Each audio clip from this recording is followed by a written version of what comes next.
Muy buenos días, estimados alumnos del Instituto Manhattan. En esta ocasión vamos a repasar y continuar con la clase anterior de Literatura 2. Vamos a seguir hablando un poquito, vamos a continuar hablando sobre el género dramático, cómo se constituye, cuáles son sus distintas etapas, de qué se conforma, cómo se escriben estas obras líricas, cuáles son los valores estéticos y comunicacionales que la conforman, qué objetivo tiene principalmente, cuál es la función expresiva de este tipo de género dramático y cuáles son sus modalidades, cómo se describen estas modalidades a través de distintas obras literarias. Lo que podemos decir es que la obra dramática tiene varios elementos que lo conforman. Principalmente tiene una estructura interna y una estructura externa.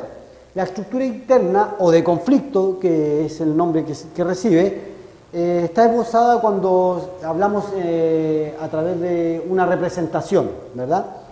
Hay una representación que se presenta en escena, hay un nudo, recuerden esa palabra nudo, que es como la parte media de la representación, el contexto, lo que se va viviendo.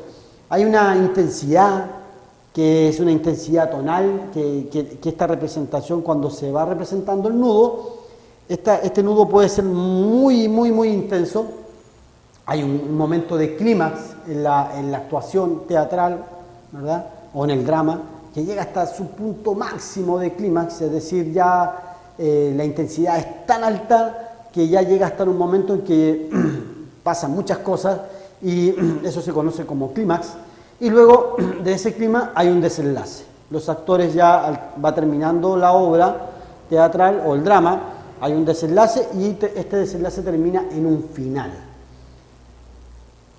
Y llega el término de la obra. Puede durar desde una obra teatral que dura 1, 2, 5 horas, hasta puede durar semanas o años, que es lo que puede durar una teleserie de televisión.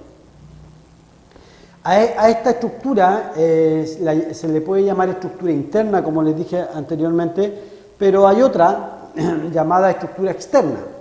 Tiene que ver con otros componentes, pero esta estructura externa se separa o se subdivide en varios elementos.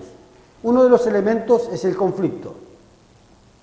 Este conflicto son piezas dramáticas, hay un tanto tradicionales, otro tanto no tan tradicionales, pero también están las piezas dramáticas más modernas o contemporáneas, como se conocen.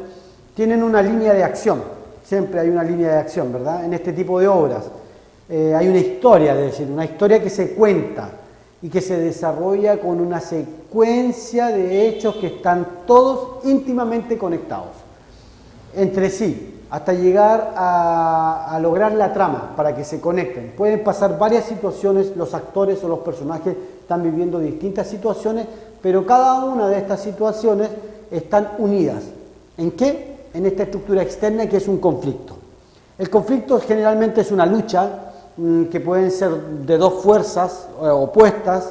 A veces hay un choque, por ejemplo, de ideas, pueden haber situaciones pasionales, intereses, peleas por herencias, un personaje que en una situación X fue abandonado cuando chico y luego sus padres quisieron recuperarlos y eran millonarios y la muchacha era muy pobre y luego con el tiempo llega a la casa de estos padres o estos personajes y se enteran de que ella era la hija que perdieron y que luego ella sabe que ahora ya es millonaria. Hay una línea de acción.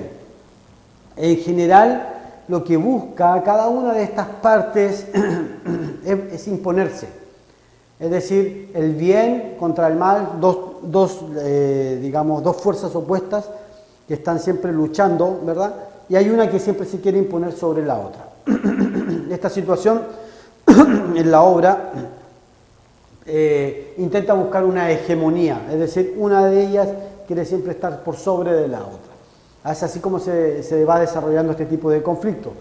Es la parte más interesante porque lo que hace es que crece mucho la atención, también hay mucha incertidumbre en lo que va a acontecer en este tipo de género dramático y en este conflicto que es lo que estamos hablando, ¿verdad? Que es la pieza dramática y la estructura externa de lo que nosotros vamos viendo. Generalmente termina en un resultado. La incertidumbre va a terminar en un resultado, como les dije anteriormente, después del nudo y del clímax viene un final, un desenlace. Este resultado es el resultado final. La lucha puede ser entre un hombre y otro hombre, puede ser una lucha entre la naturaleza, por ejemplo, un hombre y la naturaleza, entre la naturaleza misma. Puede ser una lucha propia, una lucha interna, o puede ser una lucha como contra algo sobrenatural. La estructura externa o de la presentación de este tipo de representación teatral tiene varias etapas o lo constituyen varias formas. La primera son los actos, la segunda es la escena, la tercera son los cuadros, luego está el entreacto, la musicalización y la sonorización. La primera, los actos. Los actos son los momentos en que permanece abierto el telón. Imagínense que estamos en un teatro y estamos a punto de entrar al teatro y a punto de comenzar la representación teatral. Se abre el telón o se levanta el telón y comienza el acto. Anteriormente este acto recibía el nombre de jornada. Puede haber tantos actos como lo desee el autor o el director o quien sea el encargado de llevar a cabo esta representación y lo va a presentar como él guste y como él quiere representar el asunto que se quiere contar. Lo más común es que las obras se dividen en 3 o 4 actos, pero algunas veces puede ser que haya solo un acto en curso o 2 actos en curso. Las escenas, que es la segunda parte de la representación, es el momento del acto. Cuando se está actuando, esa es la escena. Mientras permanecen los mismos actores ahí, se representa la escena y cuando sale un personaje o entra un personaje nuevo, también sigue siendo la escena. La tercera conformación son los cuadros, son las partes del acto que figuran y que tienen una misma duración.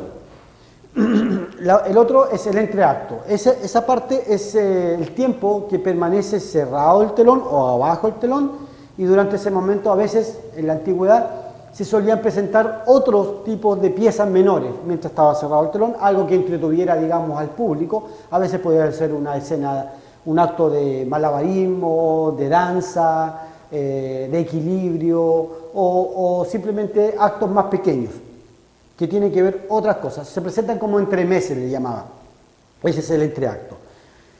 Recuerden que la musicalización, que es componer piezas o presentar piezas para los distintos tipos de actos y escenas, ese era exclusiva para algunas obras y a veces se presentaban, por ejemplo, cantantes que desarrollaban musicalizaciones relacionadas con el tipo de representación. Y la última parte es la sonorización, es más que nada es tomar una obra musical que ya se había estrenado previamente, que no fue escrita con el propósito de llevarlo a este tipo de representación teatral, pero sí se agrega al desarrollo de este tipo de representación teatral. Es decir, es una obra musical que no tenía relación, que ya estaba escrita, pero que sí se utiliza para la obra teatral. Nosotros sabemos mucho de la musicalización porque cuando vamos al cine a veces podemos ver películas, sagas que tienen características particulares de musicalización. Podríamos hablar de Star Wars, por ejemplo, El regreso del Jedi. Siempre hay una musicalización que uno sabe reconocerla dentro de la misma obra. Hay algunas características de este tipo de género, que es el género lírico, que se representan la realidad vista desde el punto de vista del sujeto. Es decir, hay una visión un poquito más íntima, está representada con una visión más personal del ser humano. Lo frecuente en este tipo de representación o vista desde el punto de vista del sujeto es, podría mencionarse el romanticismo. Hasta nuestros días es que esta visión subjetiva de la realidad se expresa en el mundo íntimo del poeta, es decir, el poeta es el que entrega esta visión personal del sujeto. Está relacionado con el pensamiento, puede ser un estado de ánimo, puede ser, por ejemplo, alguna vivencia del personaje, ¿verdad?, que va contando. Sin embargo, el autor puede atribuir esta visión interior de la realidad de un sujeto hacia otro sujeto que está viendo esto, como si fuera un personaje externo, aunque también es creado por el mismo autor. Las obras líricas están escritas generalmente o habitualmente están escritas en primera persona, aunque no siempre, pero generalmente estas obras se escriben en primera persona. La modalidad de expresión suele ser el verso. Esto es muy antiguo, viene desde muchos años atrás. Sin embargo, moderadamente también se puede escribir en lírica o en prosa. Aquí podemos mencionar, por ejemplo, el caso de Platero y yo, ¿se acuerdan de ese librito? O que lo escribió Juan Ramón Jiménez. Las modalidades de este tipo, cómo se presentan este tipo de género lírico, en general es el verso y la prosa. Presenta algunos valores estéticos y comunicativos. ¿Qué objetivo tiene la función expresiva o emotiva de este género lírico? Principalmente lo que pretende entregar son valores éticos y comunicativos. Hay una función que puede ser una función poética y también una función emotiva. El tema de las funciones poéticas o de la lengua, recordaremos que el emisor, el que entrega la información, el que emite y utiliza el lenguaje, lo puede presentar en diferentes situaciones comunicativas. En cada una de ellas lo que hace es busca una intención determinada y de acuerdo con eso utiliza la función, una función específica. Entonces, así por ejemplo, los siguientes mensajes se pueden presentar en dos situaciones distintas. Por ejemplo, cuando es más emotiva, emocional o poética, el autor o el personaje puede utilizar la siguiente frase: amada, déjame ver la luna en tu mirada, ese beso estuvo ayer en tu mirada. Entonces llama a la emotividad, a la emoción, a la poesía, a poder conquistar a su amada. Eso es lo que busca este tipo de género y de valores estéticos, que es lo que pretende comunicar. Recuerden, dos cosas: poesía y emociones. Y eso sería, estimados alumnos. Esta es la segunda parte de la clase de literatura 2. Está relacionada con lo dramático, con el género dramático, con sus partes, cuáles son sus características, cuáles son su estructura externa, qué es lo que son los actos, qué son las escenas, cómo se describen las obras líricas y cuáles son los valores éticos, estéticos y comunicativos que quiere transmitir al auditor o a todas las personas que están viendo este tipo de escenas. Y con esto me despido, estimados alumnos, espero que haya quedado claro de este tipo de género, el dramático, cómo se constituyen, de qué se conforman, y eso sería. Muy buenas tardes.